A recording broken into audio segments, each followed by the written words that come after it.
Hello, everyone. For the people we've met before, hi, my name is Salmin.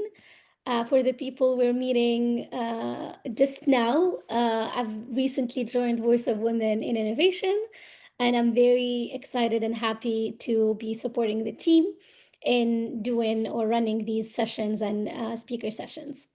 So I want to start by checking the chat. Hi, Vandana, thank you for being here. Um, Carlota, Wisal, hi everyone. Thank you for being here. So, real quick before we give the floor, I give the floor to Aho. I want to tell you a little bit about our network, our community. So, we are Voice of Women in Innovation. We're a global community truly powered by purpose. We are led by the one and only incredible Irila. Please all wish her all the best in health and wealth and all the greatness in the world because she is pregnant and she's due tomorrow, I think, either today or tomorrow, and she's here. So we're grateful for you, Erla, for building this community for all of us. And for your consistent hard work, even when you need to rest. So we wish you health. Please extend your beautiful wishes to Erla. And of course, thank you to the rest of the team. Elissa is here, Tarampreet is here, and everyone who puts effort into making Voice of Women in Innovation a truly global network and community where women can align on values and take action, whether that be in business, in research, in consulting, but to truly build new innovations and drive innovations. We are building a dynamic and supportive network that champions the inclusion of women in innovation across all sectors and regions. We are present almost everywhere you speak. So, like I said, with VOWI, our mission is to celebrate and amplify and accelerate the voices and work of women innovators while addressing the systemic challenges that hinder gender equity. We do these speaker sessions not only to highlight these incredible women who are doing amazing work in different spaces in innovation. Last month, we had Hope, who just recently launched her fundraiser, by the way, so you can go check that out. Check Hope Khoury and check her fundraiser. Today we have Ao, both incredible women that we can learn so much from. And also these sessions serve for you to ask your question to these leaders and innovators, get feedback from them. So please come in with your questions. These are expert at what they do. So if you're working on a project or a business or you're struggling at work in one thing or another, bring it in. It's a safe space. We'd love to answer your questions. So today I'm very thrilled to introduce our next speaker, who is Ao. Thank you, Ao, for being here. She's a true architect of global impact. For 2 decades, she has been in the room where the world's biggest decisions are made, not just watching, but actively shaping them. Ao Kong is a global strategist and partnership lead who has built powerful alliances across the United Nations, major tech enterprises, and private investment platforms. She's done it all. She's been through it all. So bring your questions again. So you can think of her as a master translator, fluent in the languages of finance, technology, and social justice. She knows how to take a bold idea and translate it into something that gets funded, adopted, and creates lasting changes. She's frequent contributor to platforms like the World Economic Forum, Harvard Business Review, and so many more, like MIT Solve Annual Challenge. She was a judge at that. So please join me in welcoming the Head of Partnerships, Private Sector Engagement at the United Nations, Ao Kong. Ao, the floor is yours. I'm going to mute myself. Please, I'm very excited to hear your presentation. You can share your presentation now. Yeah, thank you, Salmin. Great opportunity to be here. I think today, let's do a inner journey into why we want to innovate, how we want to innovate, and what does that mean for ourselves and our community. So to start that, I suggest let's have a deep breath, settle into the space. Have a deep breath with me. Remove your shoulder, your neck, and settle into space for the next 30 minutes, where we will go through an inner journey to think about those questions. So to start, I would invite you, maybe on your phone or piece of paper, to ask 3 questions to yourself. Then we'll start the PDF. So the three questions would be, what does innovation mean for you? And what's your guiding principle? What guides you to innovate? Innovate in your community, innovate in your approach, um, innovate in your product, so on and so forth. And what's that purpose? Let me see, they were saying. And then the second one is to think about, what does innovation mean for women, the woman you know, the woman you hear about, and the challenges and strengths that women have that's unique for innovation.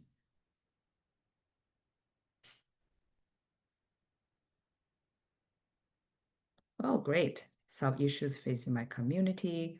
Yeah, what's your purpose? Because today we're talking about what's the power behind, what's the purpose, and what does it mean to us and our own role? So, of course, the third question is, what does innovation mean for you, for your health, your growth, your direction, and what's that related to you?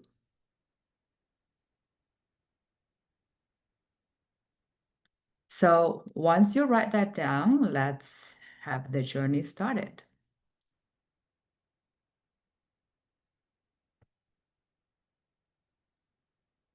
Make sure, can you see my screen? Knock your head if you see it. Yeah. Okay, great. Okay, so let's go ahead. I know we have a lot of extraordinary presenters present on innovation. So today I want to do something unique, which is about what's behind the action, what's behind the products, the companies, the craftsmanship. It's what is the purpose? What is the possibility? And what are the power struggles inside of you and in your environment? And what are the possibilities that we can create a new narrative and environment where we can take charge? So in the slides, I have five sections.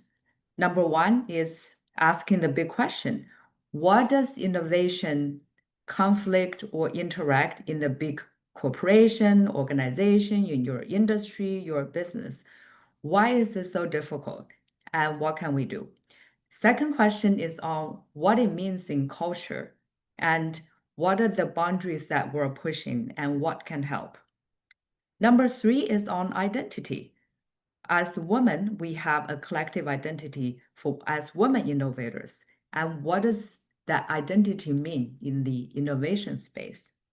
And the last one is on what does that mean for ourselves?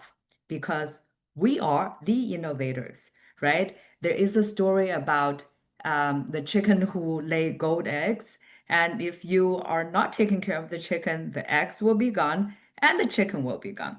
So in this case, the innovator is the gold chicken. So how do we take care of the chicken, the innovator, ourselves? So that's my last question to present today. Now, let's have the journey begin.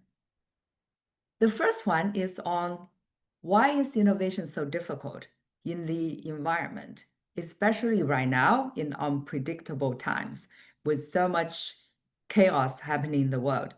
Innovation is applauded, but also very suspected. For instance, through a lot of research and real life experience, we can see there's a saying that innovation is not just a product or disruption, maybe it's my saying, but it's all mostly a process. It starts with creativity, but in real life, you have to navigate a lot of uncertainty and assume the accountability. Also, a lot of times, it depends on minimizing risks and also reform what you're doing the best. For instance, one most famous example is the Kodak film company, right? In the old time, we're all using cameras and films. So even Kodak company learned about digital camera and digital ways of taking photos as a big innovation. It did not adapt immediately or at all because Kodak is best at selling films. If it stops and adopt a new methodology, It may challenge its own operational model, challenge how their funding is located, challenge how the status quo and the power system in the company. So they didn't. And what happened is the whole company, Coda, is mostly gone. And then its competitors grow up and come into the digital realm. But then after the digital camera, we have iPhone took over the whole photo shooting area, right? So even for a digital camera company, it never thought about another phone company would take over. So that's a type of innovation that may eat into your business, but if you're not adopting, your business will be gone. Now, the challenge is that number one, as mentioned, there are a lot of establishment and power dynamics. And they also, for instance, how do you innovate in the environment where what's established keeps the lights on, right? For instance, if you're already selling films and you're making profits and you're public companies that you have to answer to your shareholders, when you change a business model, it's very difficult to justify when the future is not clear, especially in chaotic times. Even in my own work, I see on one hand, a lot of public sector, private sector said, what we're doing is not working. We have to innovate. We have to find a new a paradigm. But every innovation comes with a cost. It could be financial cost. You need new investment when your current cash flow is already low. Or you need new human capital. You need to recruit new people when you said you even cannot keep your current workforce. Or you're saying you need a new business model, but there's no clear evidence as the business model works compared to the older one. So facing all these questions is actually very hard to push innovation to some concrete results despite of your initial attention. Another example I want to mention is in one of the Harvard trainings in the early time I had, there was one of my favorite book. It's called Leadership on the Line. And one of the key concepts is to say, when people ask for changes, they don't realize it's the change they need to do. And once they realize it's the change that they need to do, they are chickening out because they realize the cost, the investment, and the habit that have to change. So a lot of changes or innovation people are only expecting from others. Once they have to do it, become extremely difficult. And they may blame the leadership, they blame the others, but not taking control and taking the charge themselves. In a way, we say it's a lack of maturity. In another way, we say it's a human nature to shy away from changes. So all this to say that innovation has cost, innovation has a lot of resistance, innovation has a lot of power struggle behind it. So the way I usually use to frame the thoughts is to say, how do we balance imagination and integrity?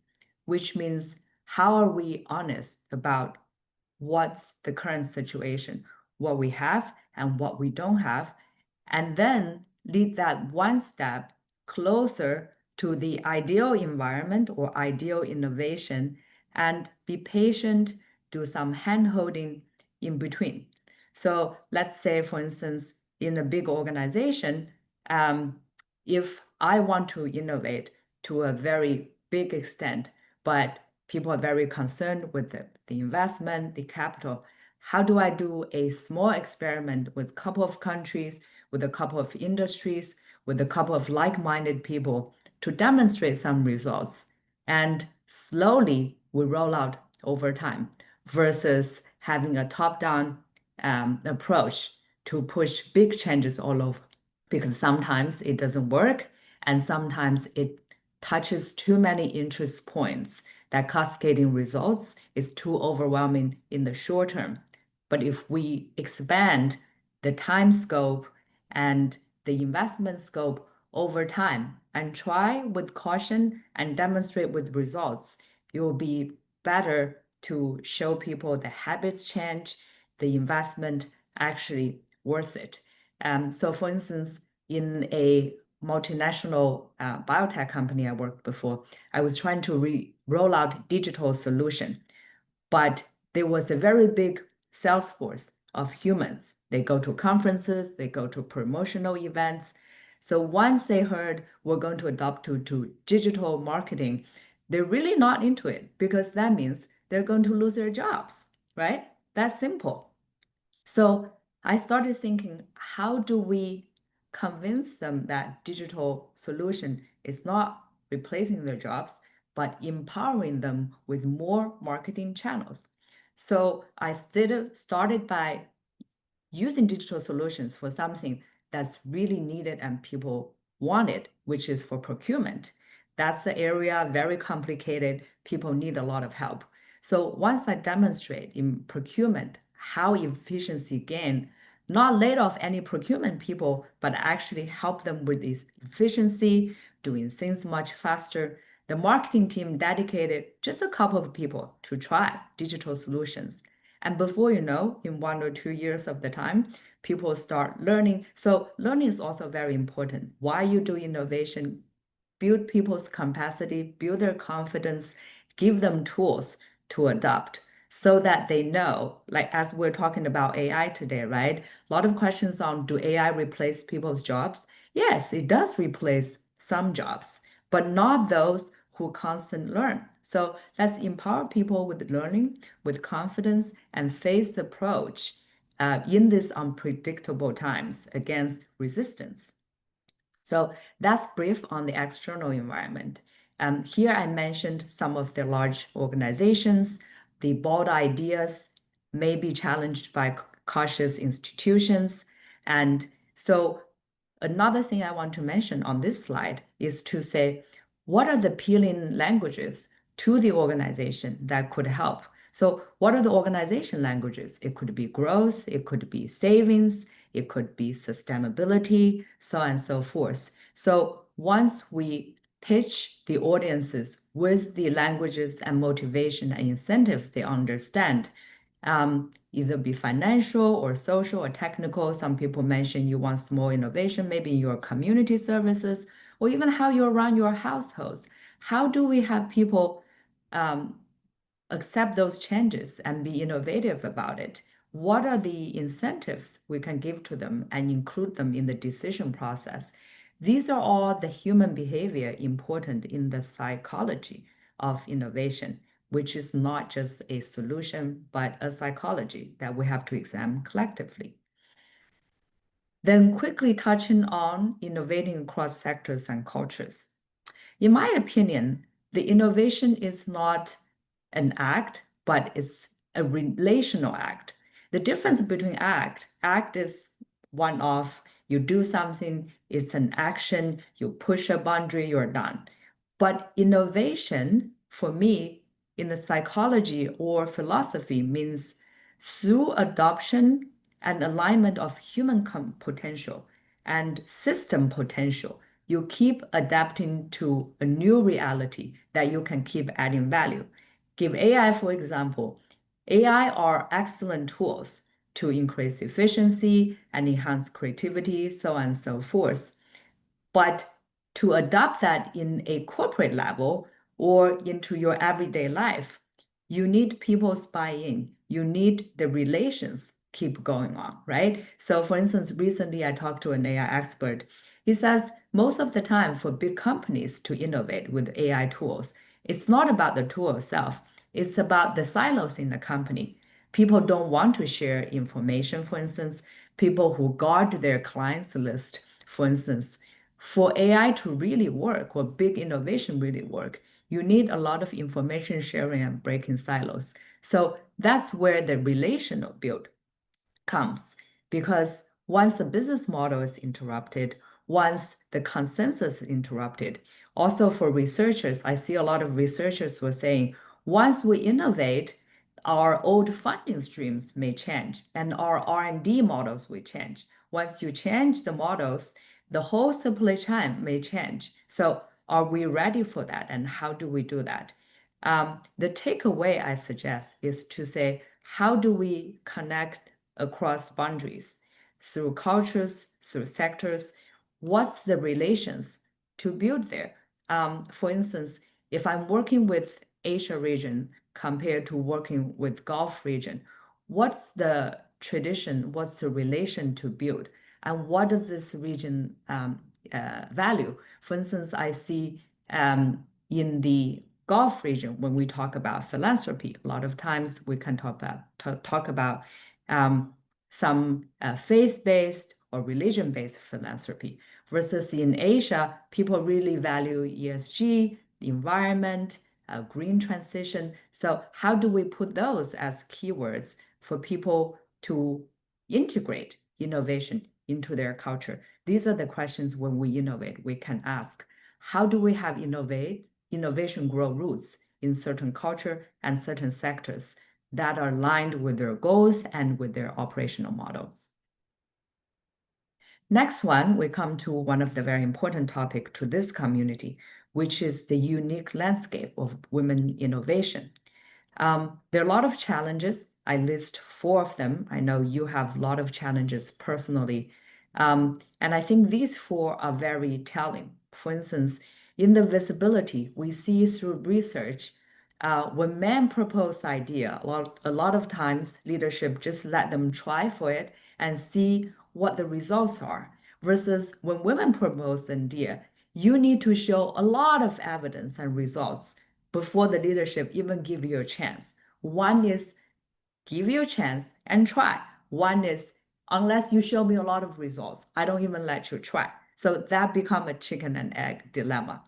Another one, funding bias. I think again, women mentioned it's very difficult to get big venture capital funds when it's a woman innovator. Although there's change or shift in a lot of space. For instance, I see accelerators, I see innovation funds purposely targeting women funders, but it's still not enough. Still a lot of space to grow in this area. That can use some education, that can use some advocacy, so on and so forth.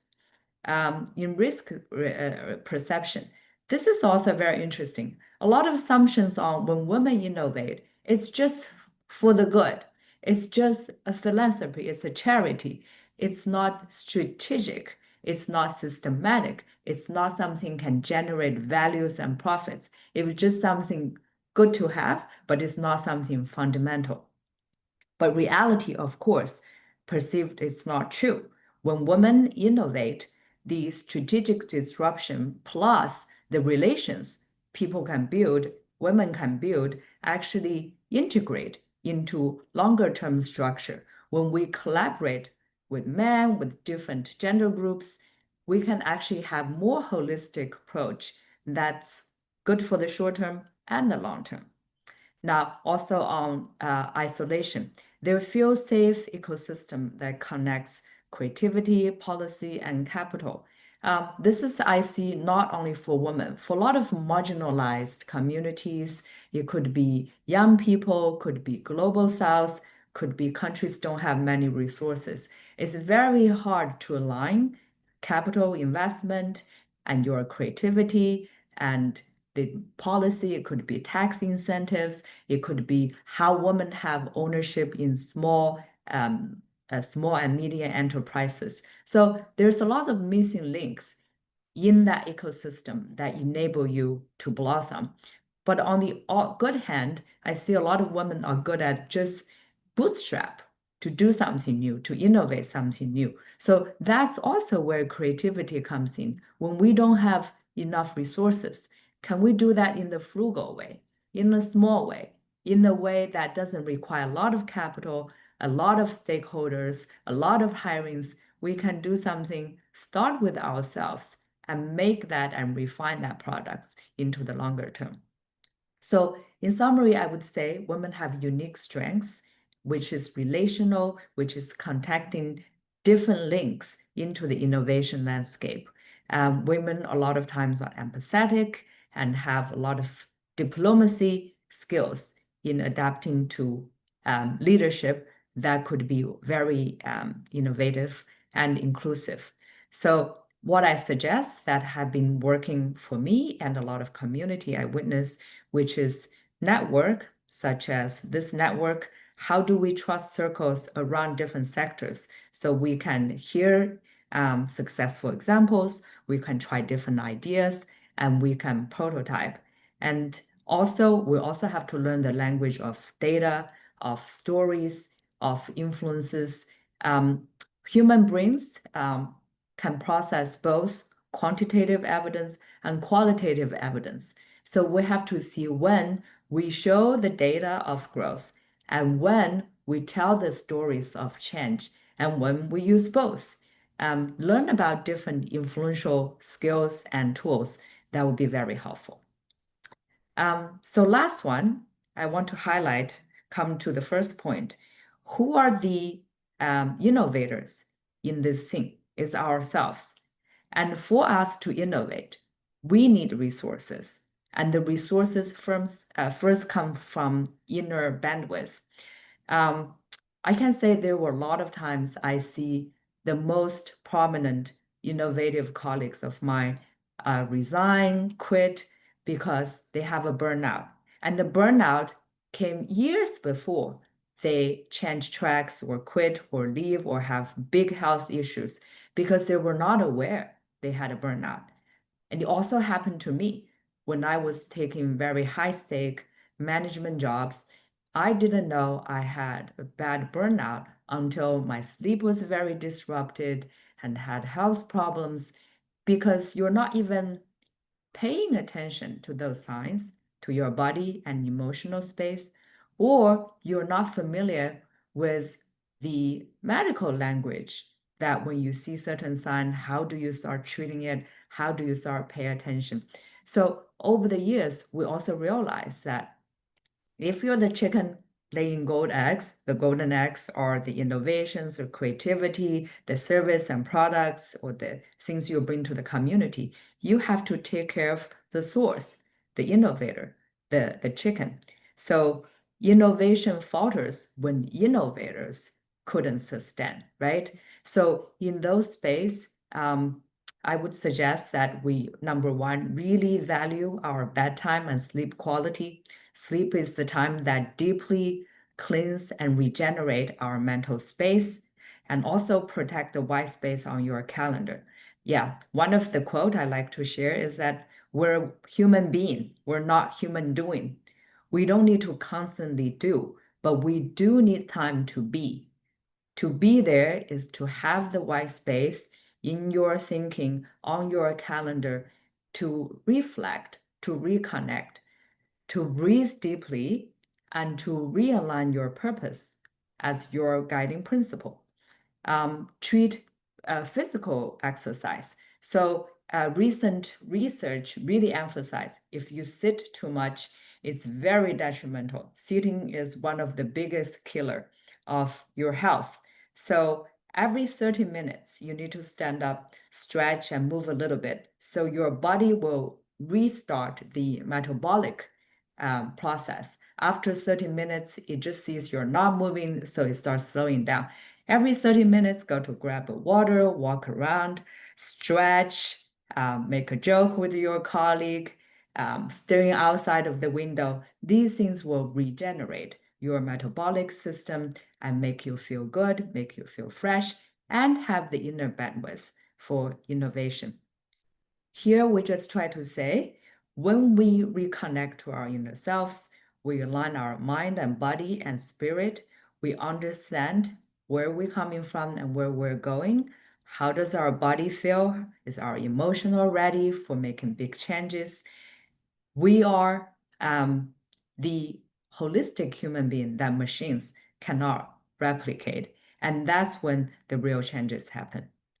So finally, on my final slides, I want to mention today, we talked about innovation, the resistance from the external environment, what we do, and in different culture, translate languages through cultures, and what does women identity play in innovation field, and what's the importance of self inner bandwidth, and what are the things we should value. At the end, I just want to summarize the three principles we reviewed. Translate across boundaries. The boundaries can be what you want to achieve innovation versus the big organizational agenda, what you think will benefit for the community versus what the community is already doing and hard to change. Translate across cultures when you want to have a technology change in a sales environment. How do you persuade and feel everybody, give people the sense of confidence and capacity? Build your culture's influences and measure small progresses. It could be changing of behavior, it could more capital investment, it could also be just once or twice people notice your ideas, and in the future it may blossom. Give your credits for all those small changes.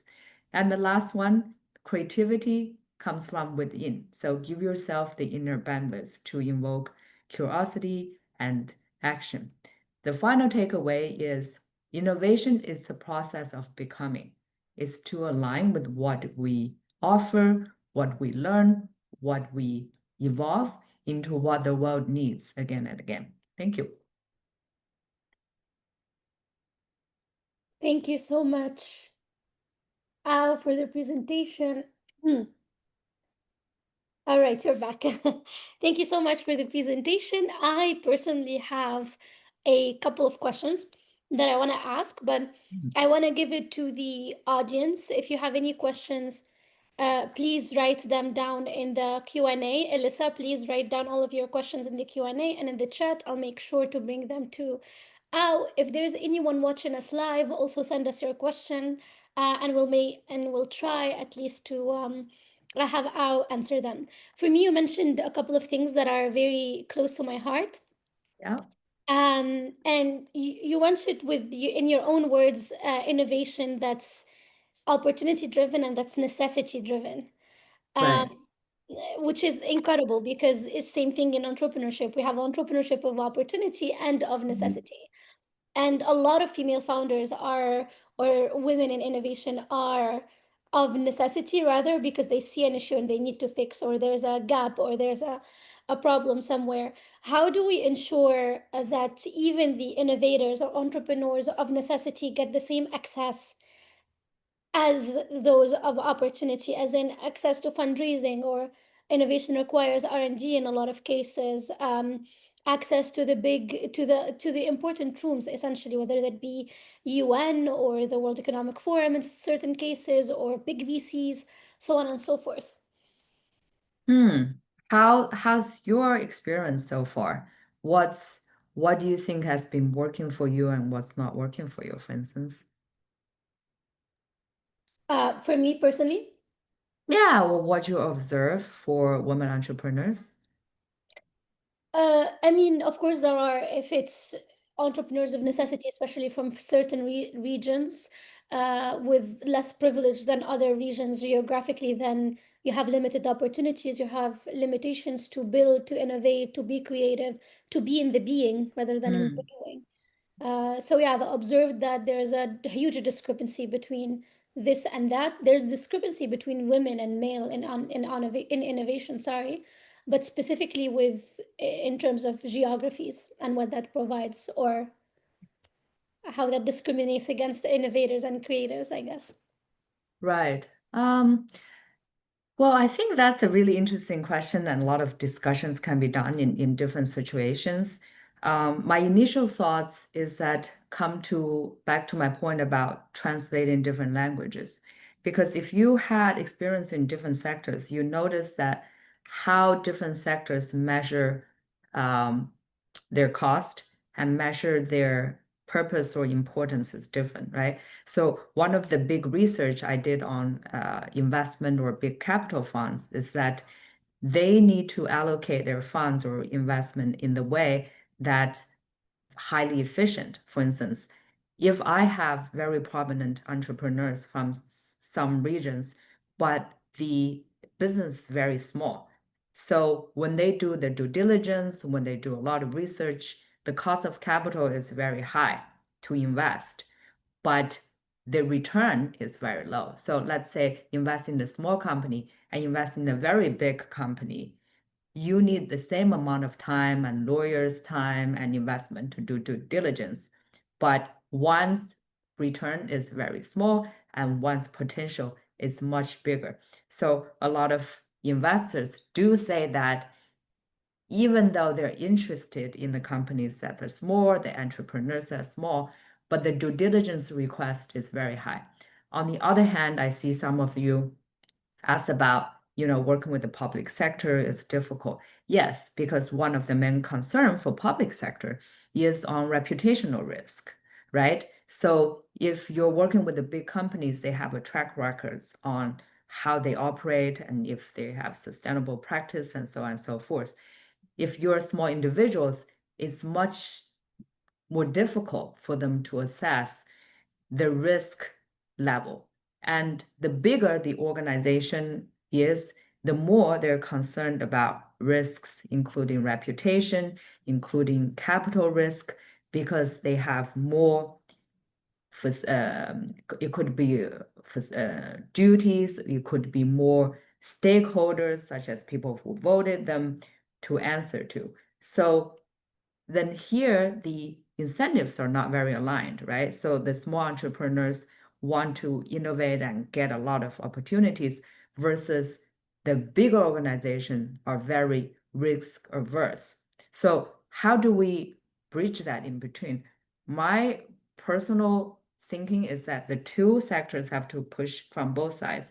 For the public sectors, they have to realize what are the unique value you added. For instance, if you frame your value in more of a bigger context, for instance, if public sector care about poverty reduction, care about education for young women and girls, and your business or your social innovation is aligned to that and meets certain criteria, it's more easier to be noticed rather than if you're only highlighting the innovation you're doing or new business model, right? That's not what the results, that's not the results, not the keywords they look for the results. So presenting more at impact and results level sometimes may help, but also depends on the specific situation on when the bigger investors looking for innovation, what are they looking?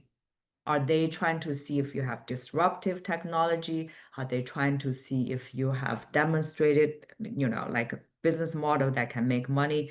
So depends on what their intention or purpose. How do you align those both could create a much bigger growth space in between. Thank you so much. We have more questions, so and experience is shared for you to give feedback. So from Elisa, she said, recently in my job, I have to discuss for potential partnership with the public sector. I can see that they are hesitant towards an innovative proposal. What would you recommend that we do that they understand the value? That's an interesting question. Yes, so I think that connects to my last answer, which is you have to understand who your audiences are and what do they value, right? So in this case, for instance, maybe if you research on what's their mission and what kind of innovation or partners you had before, and also through your connection negotiations, talk to them, you could find out, are they just looking for a innovation proposal? And is your value that you're presenting aligned with the value that they're looking for at that exactly moment? Because organizations have different cycles too, right? Maybe this season they want to see something very disruptive, but next season is all about something that's sustainable, something is long term, it's not too disruptive. So understand at the time what they value and then align your value to the languages and keywords and what they're looking for, not present as only what you offer, but also in the way what people look for, right? So let's say if you're selling a cup and you say, oh, this cup can hold a lot of water, versus they're looking for a cup very easy to clean. So your innovation is in the size, but the innovation they're looking for is in easy to clean, it's in the maintenance. So maybe the innovation part is not aligned, but maybe you're saying can also offer the value they're looking for. So it's important to understand what the value they're looking for and maybe find something in between and offer extra value. For instance, it's easy to wash and can hold a lot of water. So it's extra value that they didn't expect, but also meet their expectation. Yeah, I think that helps, hopefully. Absolutely. Yeah, thank you so much. Elisa, feel free to follow up. Another question from Evelyn. She says, 2 months ago, I was talking to a consultant from the Netherlands who has clients in Europe, and he mentioned that some companies are no longer investing in innovation consultants and prefer to focus on sales or strategy. What's your take on the European market for innovation? So maybe that have to ask Evelyn because I need to understand what it means that they're no longer investing in innovation consultants. So I can, Evelyn, correct me if I'm wrong, because I'm also in Europe and I see this a lot. Big companies are no longer going to innovation consulting firms that consult or recommend or does, venture building, for example, venture management to help them innovate, either create new services or products. And recently, European corporates or bigger companies have been stingent with the budget of innovation. So whenever there's an issue, the innovation budget goes down. And then, but marketing, sales, and like she said, strategy is always doing well, essentially. So they're trying to push whatever they have instead of innovating and building new things. The only time they look into innovation is when there's Mhm. a regulatory pressure. Regulation is enforcing removing certain plastic or certain, I don't know what. That's when Mm. European companies Mm. innovate. This is not only the Netherlands, by the way. Evelyn, am I spot on or no? Because I share your experience a bit. Yeah, I think for this question, it's not a, I wouldn't say it's a European market unique trait. I think what you just mentioned was, nailed it. It was, um, it's economic downturn, right? It's a very normal economic impacted human or organizational behavior. So let's say if your household now you have less income, you don't want to buy big items. You don't want to get a new TV or whatever. But if with a little bit money that you can invest, let's say a month Thanksgiving time, get something new, maybe you do the tiny important ones, right? Maybe get a new detergent for your kitchen or so on and so forth. But getting big innovations is a very risky environment, especially when the market is not clear, when there's a lot of geopolitical changes, right? So if you look at the tariffs that are happening, so on and so forth, maybe you do big investment, but you don't know how the results would be. So I've seen again and again in many, many different regions, when you innovate, when you offer innovation, you always have to look at the geopolitical context, look at how the economic background is changing, because just linked to how you will spend money. In the difficult times, you're not going to just buy a new flat screen TV because it's more risky. You may not need it, or you may need the money for something else. So I usually advise different countries and entrepreneurs, don't just focus on the thing that you do, right? You need to look at how the world is changing and where the money is going and what people are willing to spend on or not spend on. So for instance, it's very normal if the money is thin and they don't have big investment. So the money they just put on sell what they already have, right? Maybe more innovative ways to sell it, maybe more interesting ways to sell it. And then if there's no demand to creating new big products, as you mentioned, only when the regulation comes. And then first, I would say when I worked in big companies, I have done two of those, the following. One, I will look at where the regulations may go, because as you mentioned, that's where the big innovation happens. So I studied the regulations and I position ahead of time to say these regulations will come in place in the next 5 years. What would be the impacts and what do I propose in advance? And a lot of times companies or leadership will think that's the investment worth doing because we need to comply anyways. Might as well do it now with lower cost to prevent bigger problem, right? So that's one. Then the other one is on the small innovation, because innovation is not about just the products ideas. You could be innovate the way you do things, the way you do sales, the way you do marketing. So for instance, if you are a digital, you create digital products, but right now they're not creating digital products. But then you think, oh, with my skill set, can I help with the digital marketing, with digital sales? Because the same skill set built into the small innovation or the new needs they have. So it's to refine what you offer into also a bigger market or economic context when things are changing. Absolutely. And Evelyn, I hope that answers the question. I mean, to me personally, it gave me a lot of ideas on upcoming proposals. One last question is from you, Leah, in the Q&A. She says, most sorry talk of innovation implicitly or explicitly points to digitalization and Hmm. technological advances. How can we, as women who have been marginalized in these processes, reimagine the direction of innovation beyond technology? Do you have any example to share, especially from your work in policy? Is technology always the direction of innovation? This is an amazing question. Yeah. I cannot wait to hear. Selmy, what do you think Oh, as this a is woman an entrepreneur? Yeah, incredible what do you question. think? Incredible question, Julia. I love it. Um, Listen, like, I believe innovation is not only tech, right? Because we've proven that previous civilizations have innovated and have discovered a lot that we still haven't discovered yet, especially in terms of chemistry and material, using existing materials essentially to build, to design, to do all of that. So innovation is not only in tech and digital, but I fail to say today where is where are we innovating that it's not exactly tech per se or digital per se. Like, it's hard for me to even imagine that. How would that look like?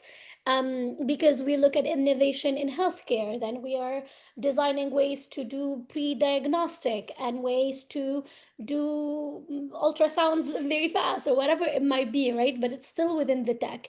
Now, how are we innovating that's more natural, more homeopathy, more aligned with nature, essentially? Maybe in textiles, and then the new textiles we're creating could be, but I'm failing to find the proper Yeah. example. Um, Obviously, from my presentation, I don't think it's like only technology. Technology is a tool, right? A lot of time we demonstrate our results through the tool, and we have better data collected through the tool. When you say, oh, my innovation works, how does it show it works? Because I use certain tool, I collected people's behavior change and whatever. So back to the logic, when capital try to invest, a lot of times they look at hard numbers, and technology is the easy way to present the hard numbers, but it's not the only way, and it doesn't have to be new. For instance, I was talking to there, as you may know, there are a lot of people who create one-person company. They sell an idea or they're presenting on social media, they have a podcast, and what they're presenting is not a technology, and they're not inventing anything new, but they're new concepts and thoughts and ways to guide your behavior that people find very valuable. And this is a very fast growing industry. So I think one thing is to know that how do you frame your innovation in the way that's demonstrating results. It could be growing numbers of followers. It could be you have certain subscriptions going on. It could be anything that shows either quantitative or qualitative results that's not only relying on technology or new technology. Because I do think with the AI happening, the one of the new space of creating value, exactly human psychology, human behavior, and human health. right? If you look at the whole health industry of the things that tracking your sleep, of the herb medicine that help you relax, the crazy demand of psychologists and psycho counseling and mindfulness apps you've all heard about, so on and so forth. These may be some new apps, but they're not new technology. And they're not focusing on building a technology. They're focused on some unmet human needs. So if you have something that meet those human needs and demonstrate results, that's way more valuable in just having a random new gadgets or new tech. It's how you demonstrate the value and results. Yeah. Thank you so much. Yulia also shared I think, a thought, and I think it's very relevant. She said, I would say, apart from geopolitics, it's also important to understand the increasing market concentration of big tech companies and Right. their ties with the military. Instead of simply pushing for digitalization, thinking about digital sovereignty. Uh, Yeah. do you On have this any one, I thoughts? also, I want to yeah, add something. Sorry, Al. So yeah. she talks about digital sovereignty links to the military, geopolitics, but also digital sovereignty and AI sovereignty, because now there's two countries that own the power of artificial Mhm, intelligence, and then mhm. the rest of us are kind of left behind. Right. In general, in terms of geopolitics, in terms of future of humanity, we talk today about AI safety. I think that's more and more relevant the more we advance AI, and we will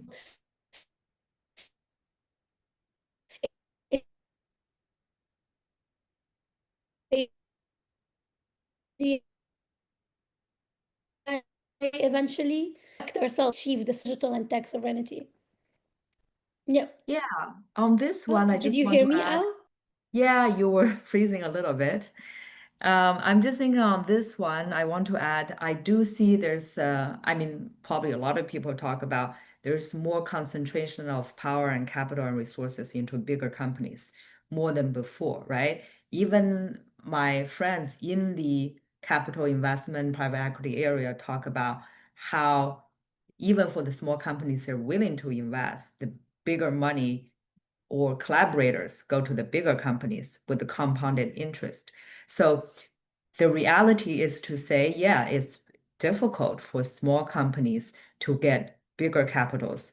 But that's where I think the frugal innovation comes in, where this is the era you can do a one-person company, you can do a small community services company.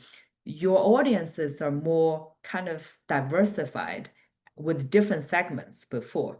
I think the other day I heard one example.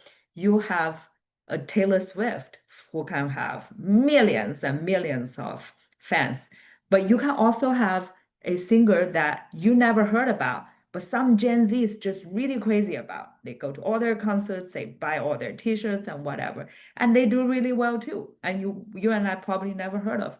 But this is the era for a lot of possibilities targeting different small set groups. Like if you take music, for example, you have so many music genres. Some people into digital, some people still into classic, some people go to concerts, some people do the video game music. There are many, many ways. So you don't necessarily have to be a giant like Taylor Swift, but you can have cultivate your small groups that really into what you offer, really into your value, right? And then, so for instance, this community is not the World Economic Forum. It doesn't have the president and prime minister here. But for this community, it has a very solid value because we can openly discuss, we can share our experience. We don't have to worry about only several figures take over all the screen lights. So it's more open and equal community. So each community have its own pros and limitations. So it depends on how we use this community to the best we can, right? Absolutely. Thank you so much, Al, for the amazing presentation, for answering every single question, for the interactivity you created. Really appreciate you and appreciate your time. If you don't mind, we would all love to follow you and reach out. Thank you for the team from VOWI, Irilla, Elissa, Taranpreet for being here. Again, we send our wishes of health to Irilla and her baby, the hardworking warrior that created VOWI. Thank you to all of the attendees here in Zoom and who are watching us on LinkedIn Live. I guess this is it for today. Let me check the chat real quick. Yeah, everyone is saying thank you to you, Al. I want to Yeah, leave thank you. you all. And for those who have holiday season coming, happy holidays and enjoy your well-deserved rest. And then to be continued. Thank you so much, Al. And I want to leave you with one thing that Al said that stuck to me. Spend some time on being rather than the doing. Stretch every 20 minutes. Pretty, please. I know you're all hardworking out there. Please do the being a little bit.